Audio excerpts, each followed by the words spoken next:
सुनने वाले मित्र, आप सब महान हैं और श्रोता भैया भगवान हैं। आप लोगन के बीच में इदास एक नया बिरहा, नया कांड आप लोगन के सुने की कंपनी के तरफ से रमित माथुर जी के देख रेख में आप लोगन के एक दर्दनाक बिरहा बहुत सुने हुई।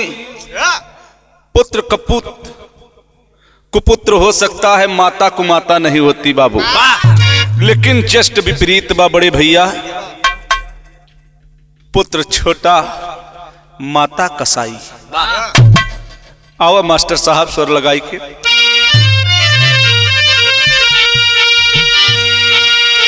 हे मोरे रामा मोरे राम, हे भोले जोगिया हो राम।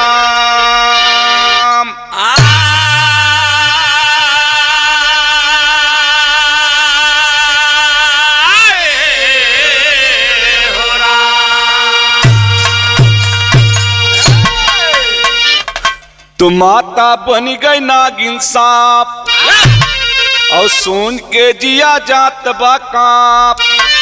माता बनी कुमाता कल युगवा में यार।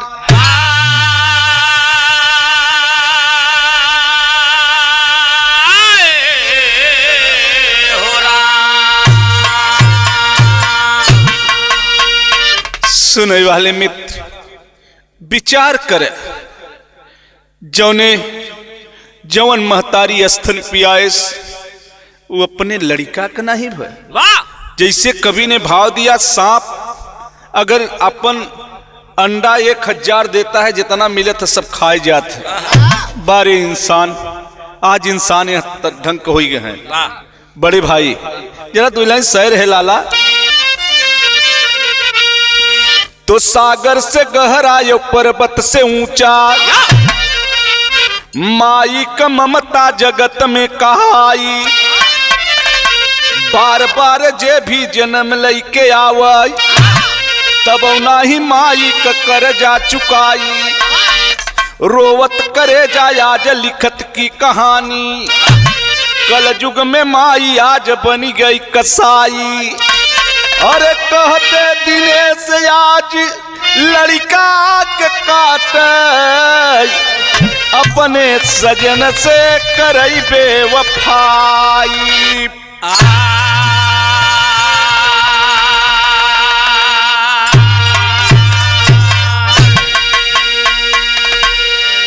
पहले रहा पप्पू मास्टर बियाह हो जाए ते अपने पति के देवता मानत रहे। आज ही पढ़ लिख के जरा विचार कर, पढ़ाई लिखाई जितना बा वो पैसा के देवता मानत है। एक लाइन गजल का टुकड़ा बा मास्टर साहब।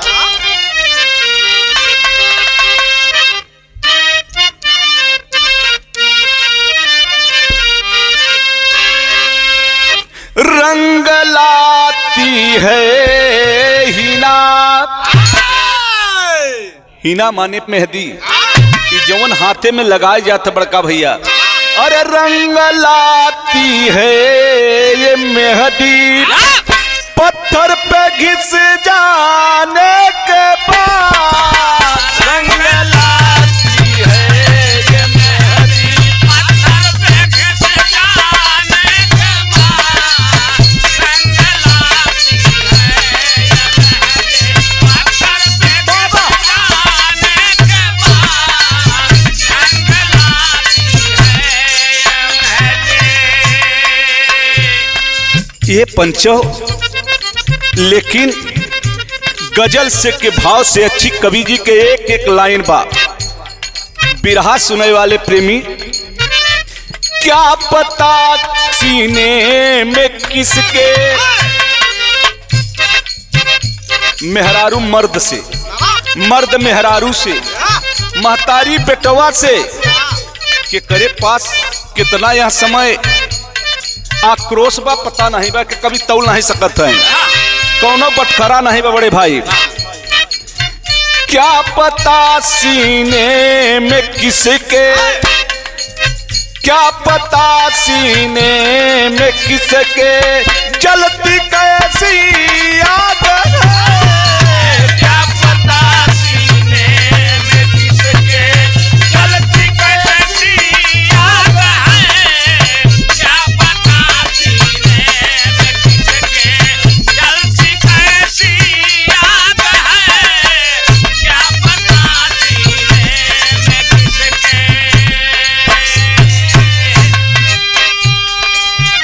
क्या पता सीने में किसके जलती कैसी आग है, कब कहाँ किसको डसेगा, कब कहाँ किसको डसेगा बैठा काला नाग है, कब कहाँ किसको डसेगा बैठा काला नाग है, क्या पता किसको डसे बैठा काला नाग है, क्या पता किसको डसेगा। भैया पता नहीं बा के कब डसले, केकर कहाँ मानसिकता बा, के कहाँ आक्रोश बा, कैसन बात बा। सुने वाले मित्र जरा विचार करना के करे कौन ठेस बा, लेकिन कहानी कहाँ का बा मास्टर साहब, विचार करना।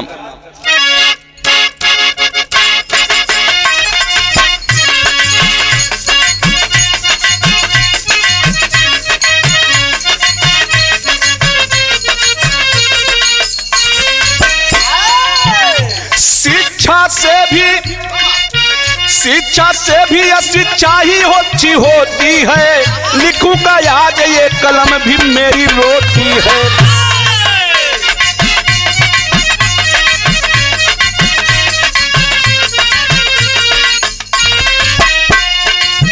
पढ़ाई में सूचना कलकत्ता एक नंबर थी, माता के सपनों को यह भी बड़ी यही अंबर थी।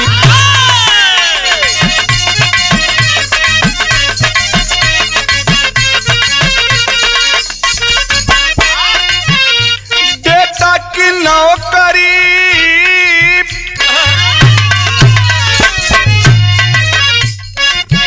डेटा की नौकरी सूचना जब पाई थी, डेटा विज्ञान की नौकरी सूचना पाई थी, शहर बंगलौर में अच्छी उसकी कमाई थी।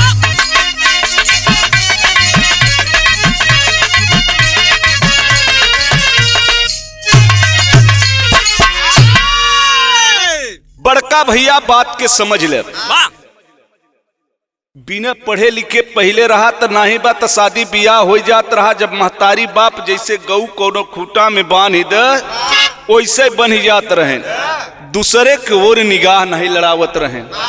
पढ़े लिखे के बाद अपने मन के बर खोजत हैं। गईन एक साधना नाम के लड़की कलकत्ता रह वाली सूचना सेठ, ये पंचो लड़की बड़ी शौकीन रही, पढ़ाई में बड़ी तेज रही, पूरे कलकत्ता बंगाल में टॉप आई थी। ये बाबू वो पढ़ाई इतना पढ़े, मेहनत से डेटा विज्ञान की नौकरी, पूरे कंपनी का मालिक हो गई। और आज जब बंगलौर शहर, कर्नाटक का राजधानी है बंगलौर, बंगलौर में आए शहर अच्छा काम करते रहे, कमाई बहुत अच्छी बा, लेकिन उन्हीं के कर्नाटक का रहे वाला ऐसे पढ़ा लिखा लड़का वेंकट रमन, कहानी इलाहाबादी लाइन में मास्टर साहब। लरे ला ला लरे लरे लारा,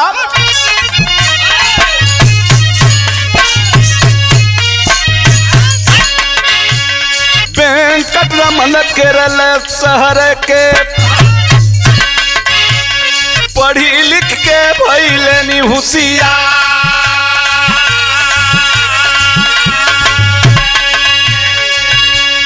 पाए नौकरी बंगला और शहर में। जेकर बेटवा नौकरी पाई जाए ओकर गोर कहाँ भूमि पर है। लेकिन नौकरी माई बाबू तो पढ़ाएं लिखाएं, लेकिन बारे समय वेंकट रमन काम करत रहें। सूचना देखे कहे लड़का बड़ा नगद बा, पढ़ा लिखा भी था। पाए नौकरी बंगला और शहर में, सूचना रमन में नयन बच्चा।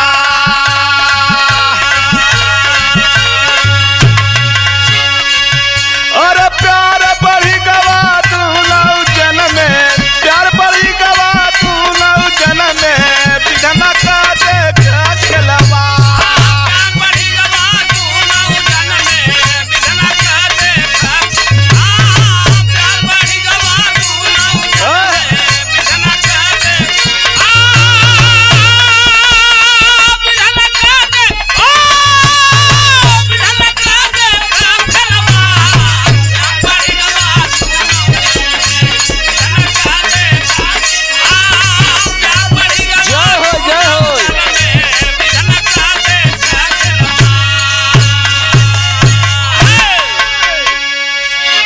सुनने वाले मित्र विचार करना, जब दोनों में प्यार बढ़ गए, हर चीज में एक तरफ धार होत है पप्पू मास्टर, लेकिन प्यार में दसों दिशा समझ ले, दसों कैती से प्यार होत है। प्यार ऊंच नीच नहीं चिन्हत, लेकिन जो पढ़ा लिखा है वो अपन समकक्ष हेरत है कि लड़कवा पढ़त। रमन वेंकट रमन भी बढ़िया पढ़त रहा। धीरे धीरे प्यार हो गया, मोहल्ला के लोग गांव के लोग जान गए कहाँ है आज वेंकट सूचना से बड़ा आजकल प्रेम चलाता। लोग मोही मोहा सच्चाई अगबहा सही बात रहे, सत्य रहे, ओके क्यों न फैलाए। और नेवर्की रहे शेषधर महाराज तो के सब बहुत जल्दी ओके फैल जात है। जान गए लोग तो सूचना कहे डर का है कि हम दोनों जने कमाते हैं काम करते हैं। सूचना के मन में विचार आवता, विचार एक लाइन गीत लग गए मास्टर साहब।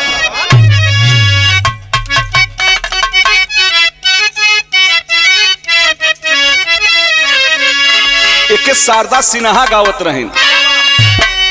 अरे यमवा महुआ का झूमे दरिया, तानी ताकन बल मुआ हमार गोरिया, तानी ताकन बल मुआ हमार गोरिया, तानी ताकन बल मुआ हमार। आय मवा महुआ के झूमे दरिया, आय मवा महुआ के झूमे दरिया, तानी ताकन जय हो जय हो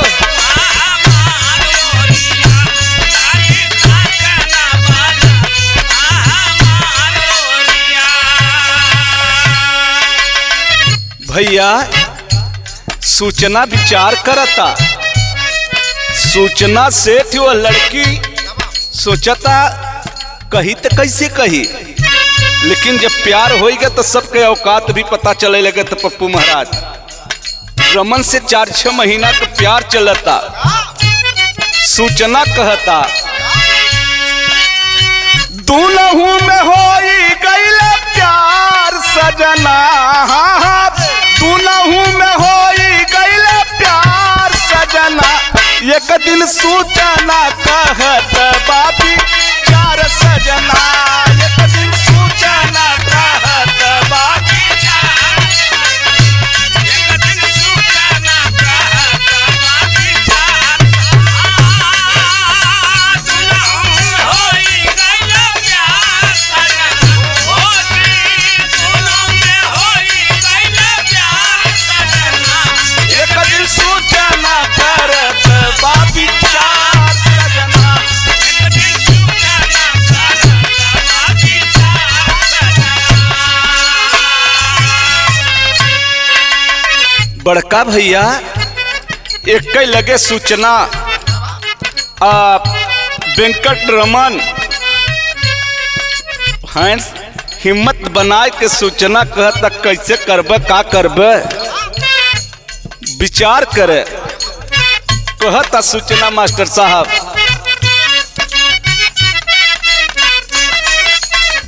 सदिया कराई जल्दी लाई चल भवनवा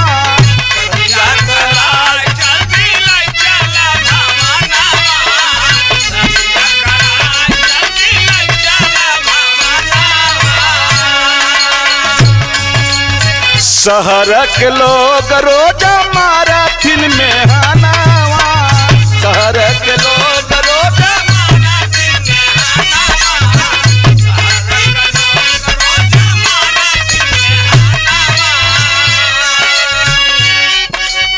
सदिया का दिन भकरार सजना सदिया का दिन भकरार सजना एक दिन सूचना कहत बाबी चार सजना एक दिन सूचना कहत बाबी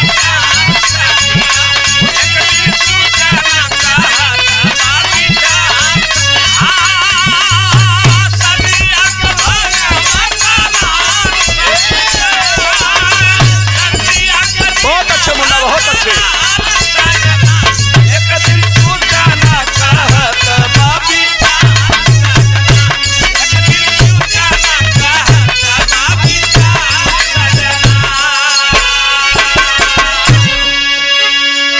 बड़े भैया सूचना कहता स्वामी लोग में हमें महना मारत हैं और नैहरे में अब रहबो ठीक नहीं बा बियाह कैले नहीं लोग बोली बोलत हैं आओ जाप सपन भबा विचार करना बड़का भैया होत का बा।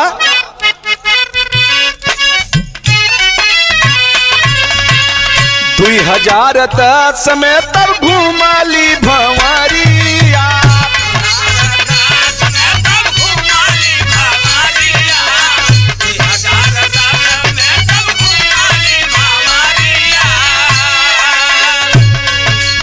सूचना तैयारी कैली पानी के बहुरिया सूचना तैयारी कैली पानी के बहुरिया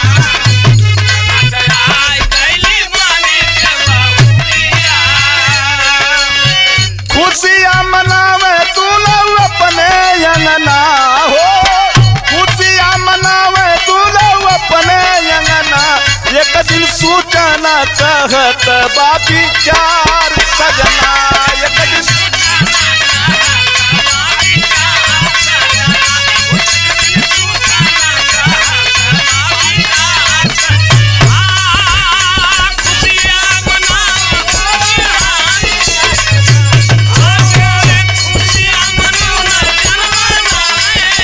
एक दिन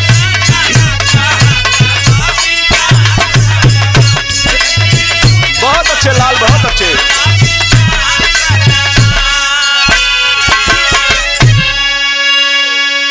सुनने वाले मित्र सूचना कहे स्वामी बातचीत पक्की हो गई दोनों जने के घरे वाले भी राजी हो गए 2010 में सूचना दुल्हन बन के आई बड़ी खुशहाली बा और दोनों जने कमात भी रहे यह इच्छा भी रही घरे वालन का अपने मन से अपने विचार से शादी कैले बड़का भैया जब शादी हो गए खुशी में रहत हैं धीरे धीरे कुछ समय बीता सूचना का पांव भारी बा एक लाइन गीत लग गए मास्टर साहब।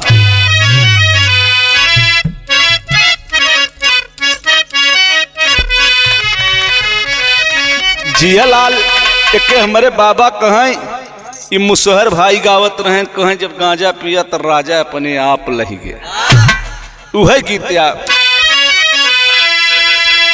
सानन रतिया डोलाई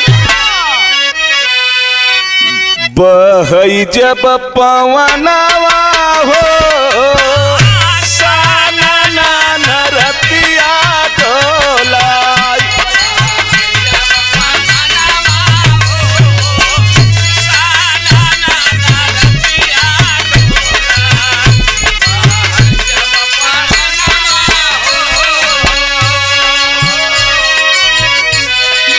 भैया गीत से अच्छी कवि जी के एक एक लाइन बात।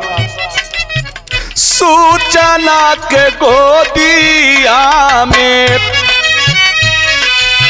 सूचना के गोदिया में जन्माए सुगनावा हो।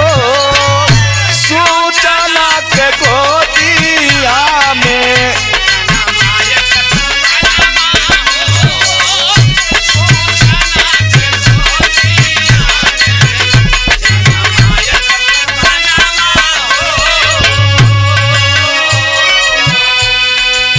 सूचना के गोदिया में जन्माए ललनवा हो।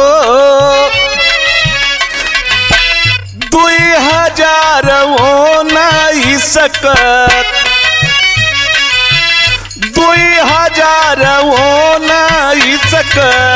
राहा शुभ दिनावा हो। 2019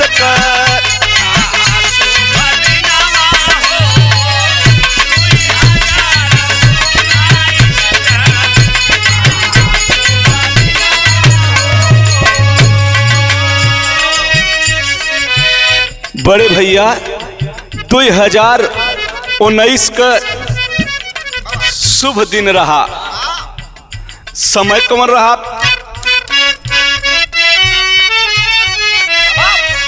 2019 का रहा शुभ दिनवा हो। लागा डागा डाउन रहा, लागा डाउन रहा, खेला वही सजनावा हो। लागा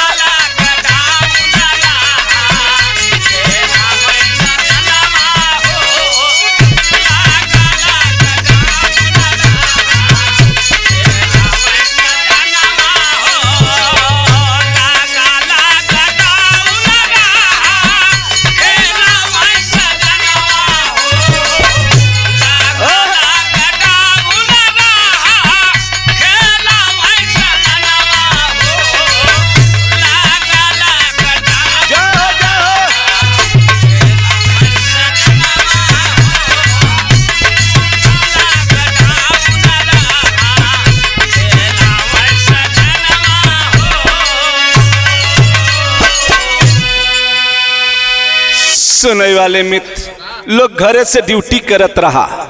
दोनों प्राणी ड्यूटी घरे से होत रहे, हमारे घरे के बाहर निकले के नहीं रहा। अपन ड्यूटी करत रहें, लड़कियां जवन बा खिलावत रहें।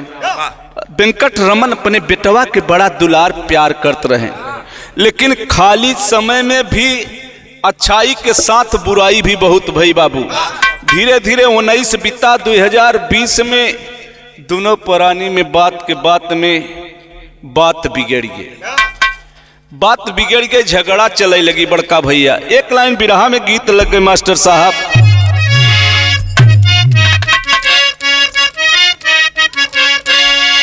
बारे पप्पू मास्टर बाजू बंद मशहूर तोहरा गोड़ावाई कहू।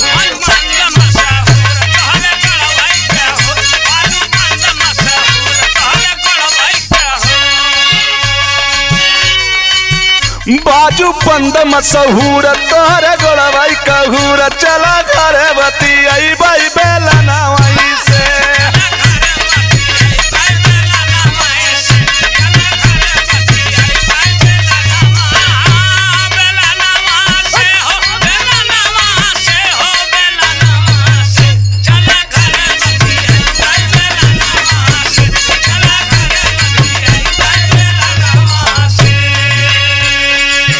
ए भैया ए बाबू वहाँ का बात दोनों प्राणी में बात में बात बिगड़ गई।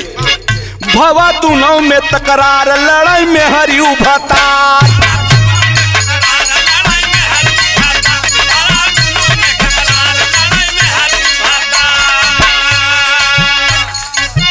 भवा दोनों में तकरार, लड़ाई में हरियू भतार। खाई खाई गईली सुनिला जनना वाला।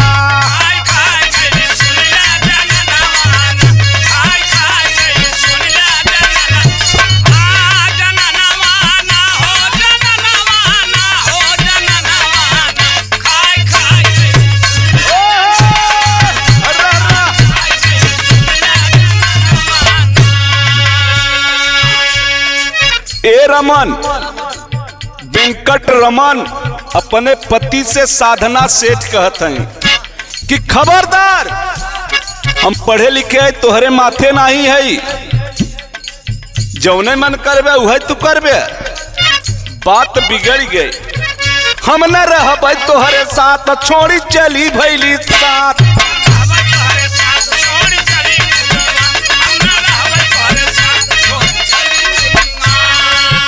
हम न रहबै तोहरे साथ, छोड़ी चली अपन नात, साथ लई के अब चली भैला लनवा।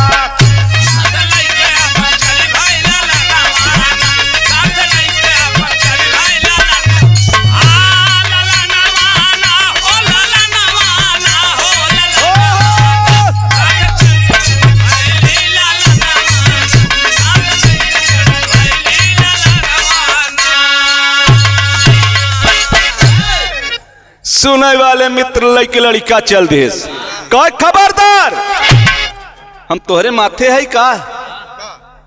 पढ़ी लिखी मान लो देहात के मेहरारू रहे पप्पू मास्टर तो कुछ मानी सकत थी, जौन पढ़ी लिखी है नो यह समय अपने मतलब पैर पर हैं।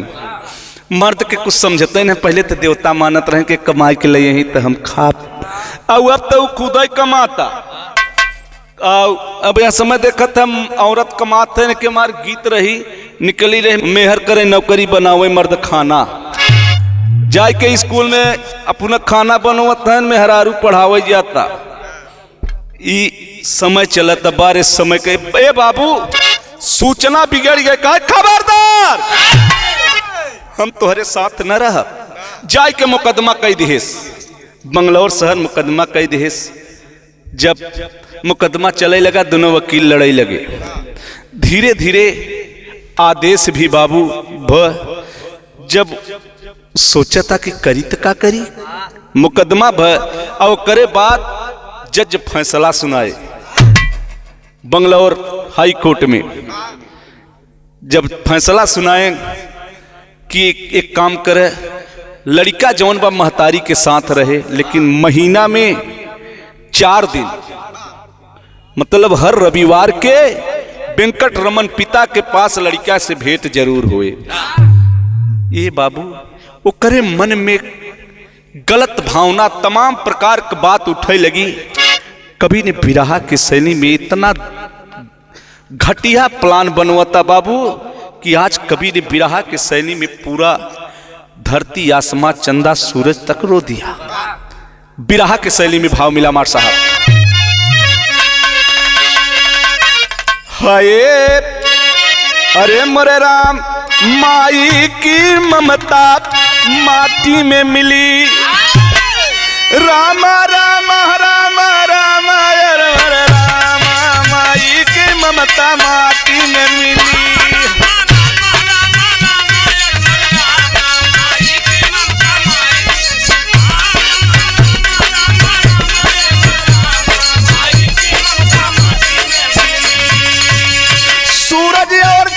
धरती आसुभाई, माई के ममता माटी में मिली।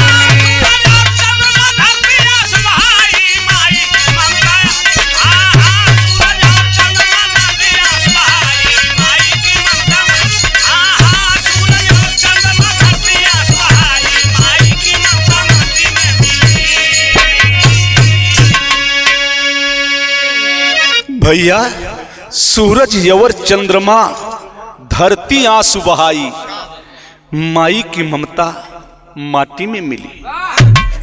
बर्दाश्त नहीं होता सूचना से, मन में विचार करते अपने वकील साहब से कहा था कि ये आदेश हमके नहीं पसंद बा। कहत का बा मास्टर साहब, चला मुकदमा भवा फैसला,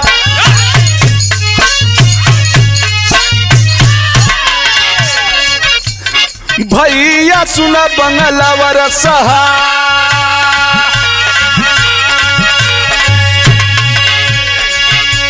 हुक्म सुनाए जज साहब ता,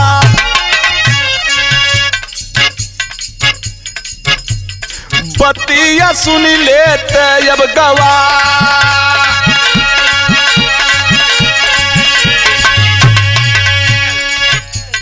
बात सुनाए जज साहब कि लड़का औरत के पास अपने माँ के पास रहे, पिता से हर रविवार को मिलेगा।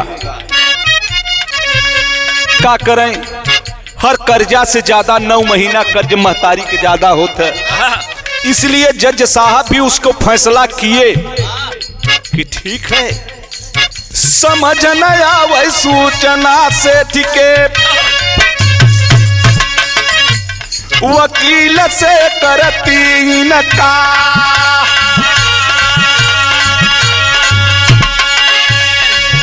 अरे वेंकटरमन दुल्हन से बोली, वेंकटरमन विदेश गए, दुल्हनिया कैली दगा कमा।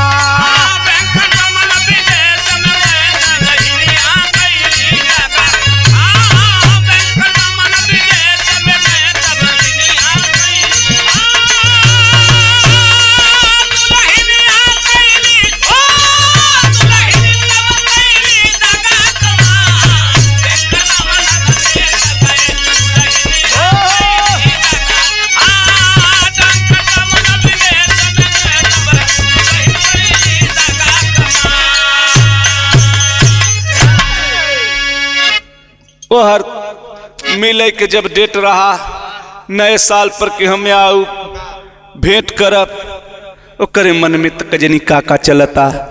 वेंकटरमन विदेश गए, सोचन जात है घूम के आई जा।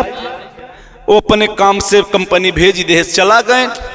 और यहर मेहरारू के मन में अवान तवान सूझता करी तो का करी, हम अपने पति से मिला नहीं दिया चाहता, हमारे बेटवा के पाई जाही तो खुश रही। इतनी एक समय बिना देखे न रही जात रहा। और एक समय आएगा दोस्त कि देखा नहीं करता, बेटवा से भेंट नहीं करे देता। लैया प्लान बनाए, सवाई जहाज से गोवा आए। सुने वाले मित्र 6 जनवरी के गोवा पहुंची लइके लाल दुलार। अरे कंडोली होटल में भैया कई सूचना नार राम, माई का ममता माटी में मिली। 1-2 दिना गोवा में बेटवा के घुमाई, माई की ममता माटी में मिली।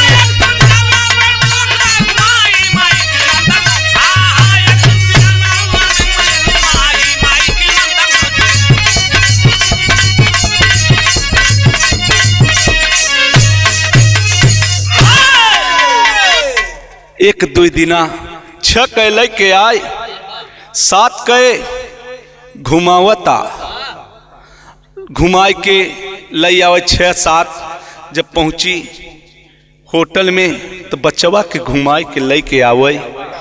ये पंचो तो होटल में कैमरा लगा रहा, सीसी कैमरा लगा रहा, कैसे आवता कैसे जाता का होता। उस सीसी कैमरा बतावत रहे, रोज जाए घूम टहर के आवे। 6 के घूमी, 7 के घूमी, 8 के लेके गए। मन में पाप बसी है। जरा विदेशिया के बोलबा मास्टर साहब। बड़का भैया अरे 8 जनवरी के सूचना आई जब होटलिया में, अरे पलाना बनावे आज करता गुननवा।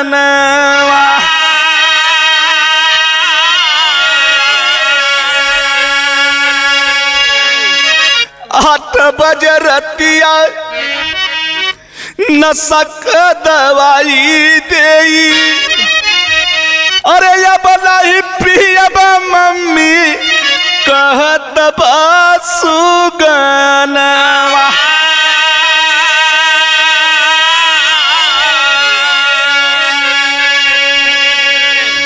हे पंचो, जौने लाल के स्तन पियाई माँ अपने पुत्र को एक बड़ी वाली शीशी सिरप की खांसी की ले आई थी, साथ में छोटा शीशी अपने होटल के नौकर से मंगवाई। बच्चे की खांसी आ रही है।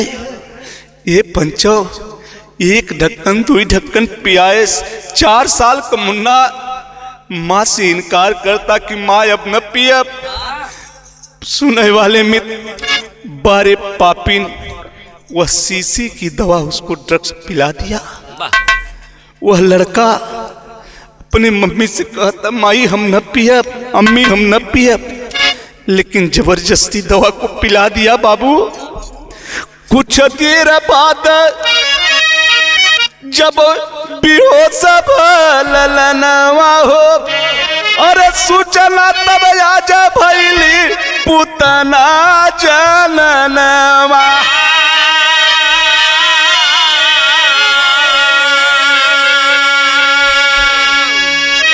गीत का गए बाबू, आंख से आंसू आवता। वह माता सूचना आज पूतना बन गई है बाबू। अपने बचवा के जब बेहोशी हालत में अपने पति की खुशी न देखे के कारण अपनी बेटी की बाबू नरसंहार हत्या करने को तैयार हो गई। दाबी के तकियावा से मारता पपिनिया, अरे गरदन के दबाई उड़ गया पिजड़ा से सुगनवा।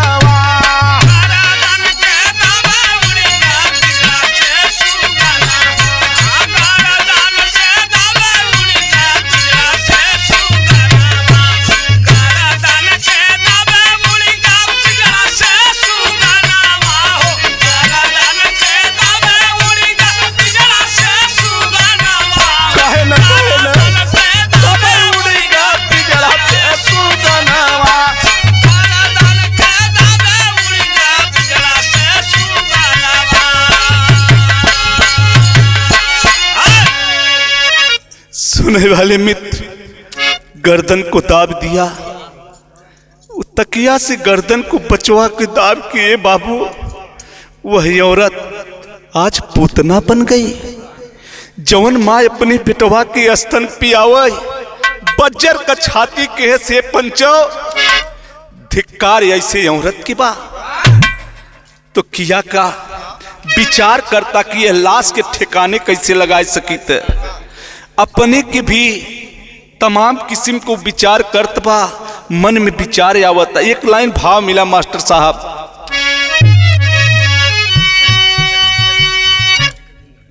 बाबू रोवता।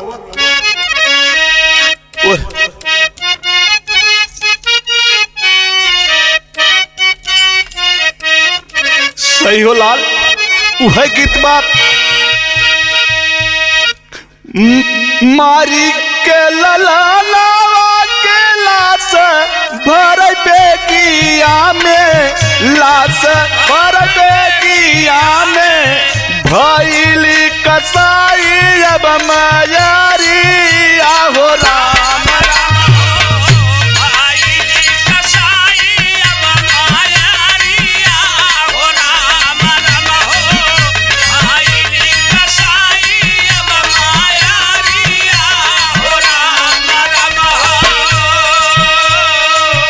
ममता का छोड़ी दिहली बाप ना दुलारवा हो, अपना दुलारवा हो, बेगिया में भरा वही बारन राम।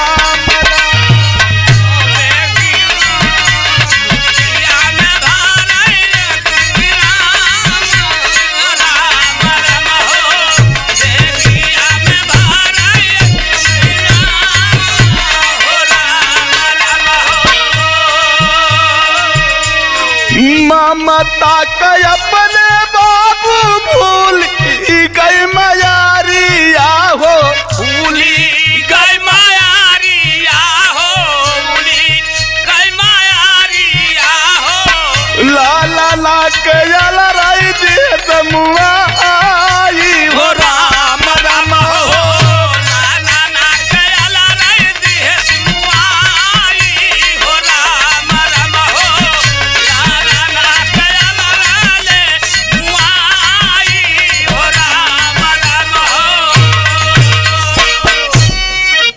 बड़े भैया जौने समय अपने छोटा मुन्ना के गर्दन के दाब के कपड़े में लपेट करके बड़ा वाला बैग में भर दिया, और भर दिया। और भर के ये पंचो जब वह बैग में लाश को भर दिया तो अपने को सुसाइड के विचार भी किए, लेकिन बाबू हिम्मत नहीं पड़ी। होटल के एक नौकर से वही कमरे से फोन किया कि हमको जाना बहुत जरूरी है, आप हमके कोनो कैब का गाड़ी कर दीजिए, हम जाएंगे बंगलौर। ये बाबू वह बैग में लाश के और कपड़ा भर लिया। पहपट का नमूना लगा मास्टर साहब।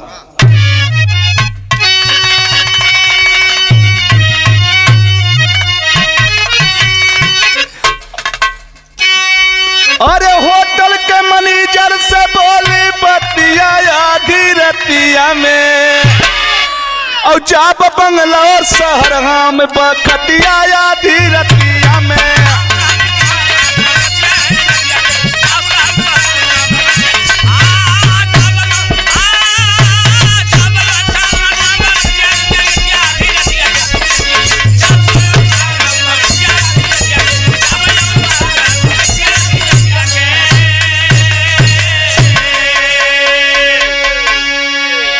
होटल के मैनेजर से फोन करती है सूचना, अरे साहब हमको जाना है, बहुत जरूरी है, 11 बजे रात, 10 बजे रात, 11 बजे। जब लड़के का डेड बॉडी भर लिया, पूरा सामान पैक कर लिया, कहा हमको जाना है, कैब की गाड़ी। अरे मैडम आप हवाई जहाज से आई थी, आपको 2 घंटे में आप पहुंच जाएंगे, आप कैसा, आप कैब की गाड़ी तो बहुत समय लगाएगी। नहीं सर, हमको कैब की गाड़ी, जिससे अपन यहाँ ओला चलत है वैसे वह कैब वाले चलावत थी, कैब के गाड़ी से जाना बा। वह मैनेजर जाके कैब वाले के मालिक को फोन किया, ड्राइवर गाड़ी लेकर आया। कैब की गाड़ी बुक कैली, सूचना जननवा, और होटल वाला सोचे नहीं बात अब ललनवा। जब बैग में गाड़ी में बैठा था तू सोचा था कि लड़का कहाँ बा, करे बन में थोड़ा आए, लेकिन उससे का मतलब कि लड़का आए कि नहीं आए। फिर सोचा था ठीक बा जाए दे, वह गाड़ी चल दी है। यहर जब सफाई करे बेरे नौकर जाता तो वह रूम में मिलत का बा मास्टर साहब, मिला खूला होटल में तब दगिया आधी रतिया में, और जाप बंगलौर शहर हम बखतिया आधी रतिया में। हम जाप बंगलौर। अब वो जब आवाक रह गया, वह नौकर देखा कमरे में खून का दाग। अरे बाप रे बाप! जब खून देखा तो तुरंत मालिक को फोन किया कि सर इस कमरे में खून और वो केमिकल से धोया गया है। पूरी मशीन हड़हड़ाई गई वो मैनेजर का। अब तुरंत वो फोन किया दरोगा साहब के थाने में, 2 पद आल्हा बमार साहब का।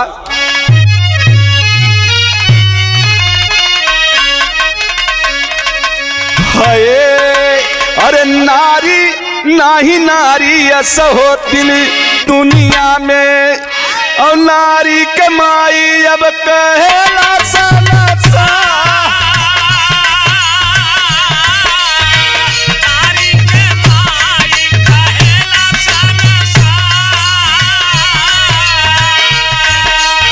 और ये है नारी होती बाबू बेटी और बहिनिया, और ये है नारी होती रंडी चंडी मोरे यार। नारी होती रंडी चंडी मोरे यार। और ये है नारी करई अपने बेटा के अपटानावा, ये नारी करई अपने बेटा के अपनावा। ये नारी करई अपने बेटा के अपनावा।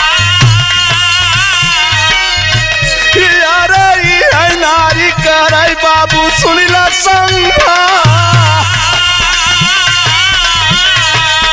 ये नारी करई बाबू सुनिला संघा।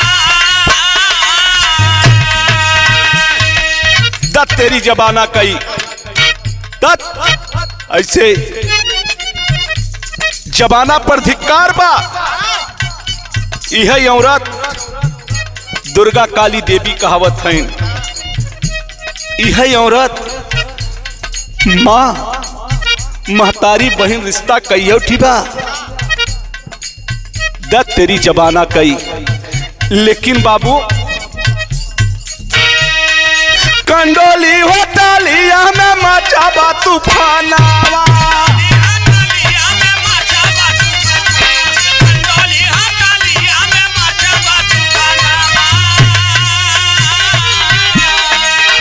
यार होटल का मैनेजर बाबू करत बागो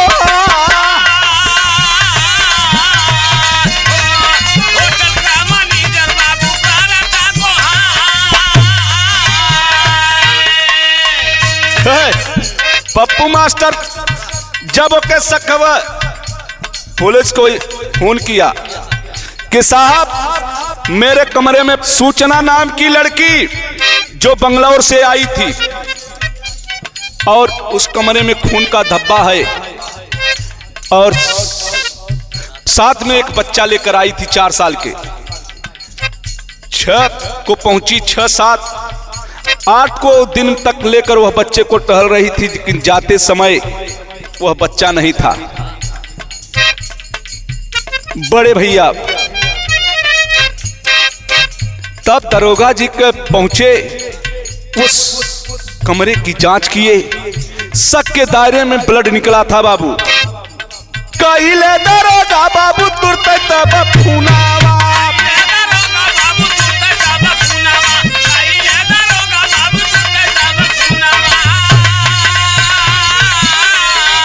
अरे कहाँ बोलल नवा बतावा झूठनार।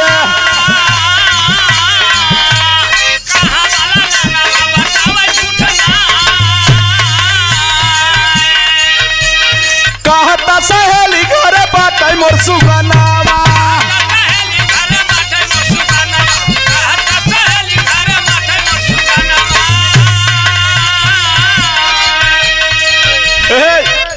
फोन से फोन नंबर दिया, होटल मैनेजर गाड़ी जा रही है। हेलो, मैं होटल से बोल रहा हूं, आपका लड़का कहाँ है मैडम? झूठ बोली औरत, झूठा पता बताए।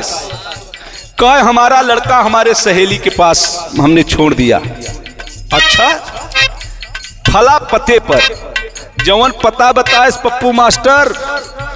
तुरंत पुलिस इतना सक्रिय रही कि पुलिस पहुंच गई जहां पता लगा हुआ था कहां एक सहेली के पता बा, और फेक पता रहा, पता कहां मिला था।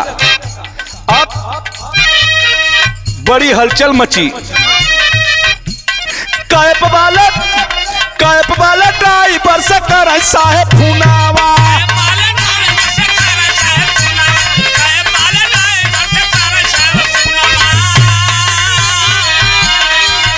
अरे मिले जहां थाना भी है वहीं पर गोहार।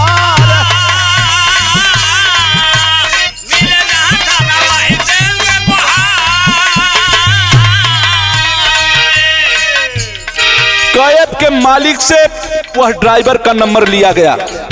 हेलो, मैं थाना इंचार्ज बोल रहा हूं, गोवा। हाँ सर, वह महिला जहां भी हो कर्नाटक पहुंच गई थी बाबू। वह जहां भी हो उसको सीधे किसी थाने में या चौकी में लेकर चले जाओ। क्यों सर? मैं जितना कह रहा हूं जान गया, क्योंकि जब बेगिया उठावत रहा अपने गड़िया में धरे के कहे मैडम बहुत वजन बा, कहे सब शराब की बोतल रखे। तभी उसको भी शक हो गया। बाबू कहीं थाना मिले, 12 घंटा वह ड्राइवर के साथ यात्रा कर रही थी बाबूजी। सुने वाले मित्र,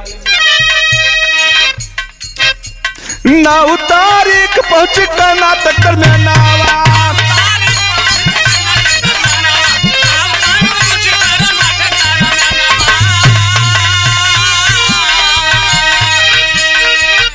अरे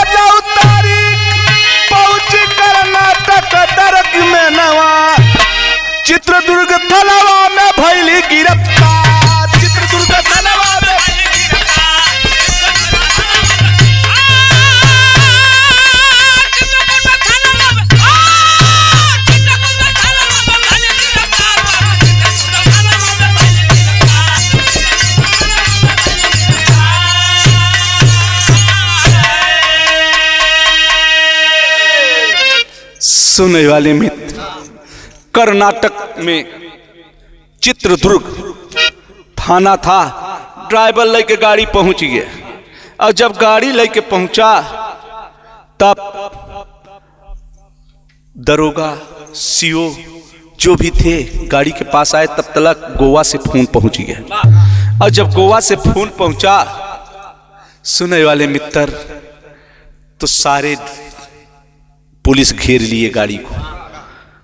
ड्राइवर उतरा, कहें सर आपका फोन से बतलाएं गोवा का पुलिस।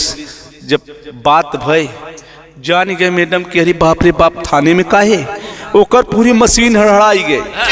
ये कहा बड़का भैया लेके थाने में जब आए और जब ओकर इंक्वायरी होता, ये पंच पुलिस के पांव तले जमीन घिसक गई। आखिरी लाइन में कवि ने भाव दिया, मास्टर साहब,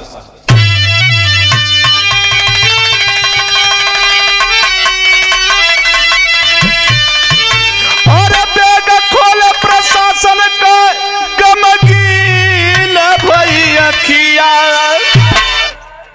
दाबी के भर बाप पिनिया बेटा कलसिया।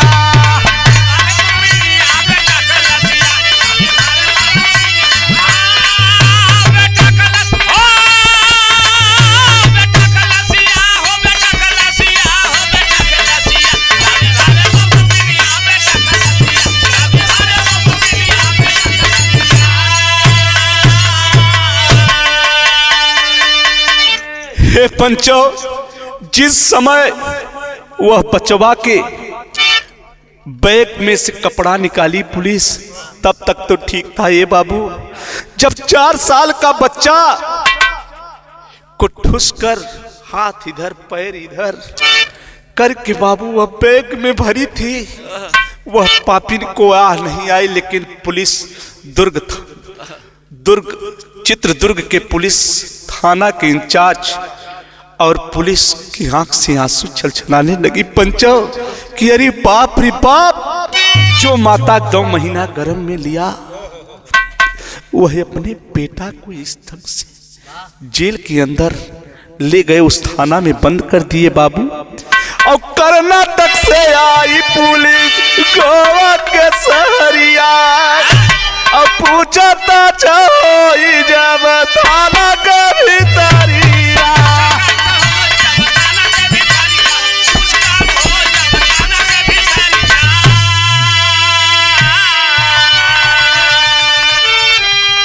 पूछताछ होने लगा, कोर्ट से आदेश कराया गया, वहां कर्नाटक से तब जाकर गोवा फिर लाया गया। रास्ते में उसने बताया सारी बात। ड्राइवर कहा 12 घंटा में केवल एक बार पानी पीने की उतरी थी, न तो मुझसे कुछ कहा, केवल बैग लादते समय एक ही बात कहा था। हमने पूछा मैडम बैग बहुत वजन है, बोला इसमें दारू है। केवल ये कही बात उसने बोली, न कोई बात बोली। वहाँ पर रास्ता में उसने बताया कि वहाँ जब बच्चे का गर्दन दाबा गया तो सवाल उठता है ब्लड कहाँ से आया। वो अपने आप के भी मरने के लिए, सुसाइड करने के लिए चाकू मारा था बाबू। भौआ क्या अरे मारा चाहे तलवा पर होटल में चुरिया, दाबी के भरल बाप पिनिया बेटा कलसिया। वो औरत ठुस कर लड़के की जौने समय बाबू उसको गोवा ले आया गया। और जब खबर वेंकट रमन को विदेश में मिली बाबू, कौन ऐसा हिंदुस्तान का कलेजा दहल गया इस कहानी को सुनकर। और जेकर बेटवा रहा ओकर कैसे करेजा बर्दाश्त करे पप्पू मास्टर।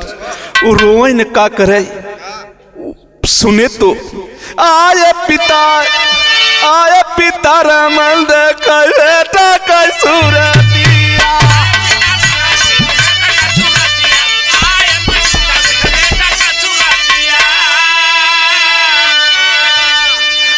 बना ही मिलबा कब पौधे कब कस पुतरिया, बना ही मिलबा कब।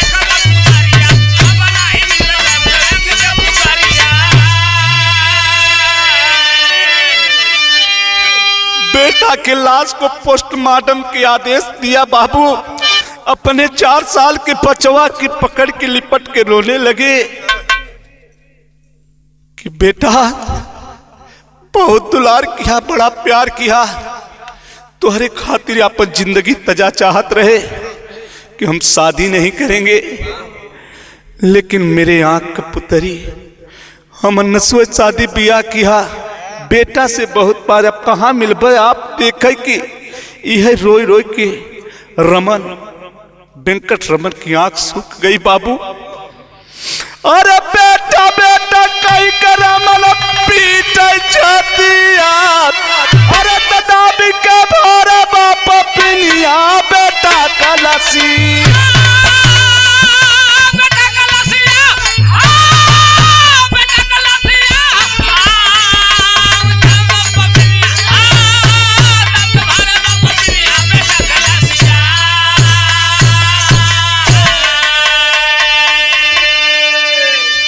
सुनने वाले मित्र जाकर के रमन छाती पीट पीट कर रोए, लेकिन बेटा होने के बाद रोबे के सिवा बचत का बा।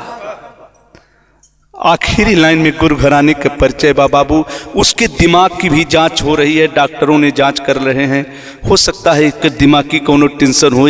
आगे जो भी निर्णय हुआ, बेटा को अंतिम संस्कार के लिए वेंकट रमन हरिश्चंद्र राजापुर हरिश्चंद्र घाट पे ले गए। आखिरी लाइन में कहना बमार साहेब,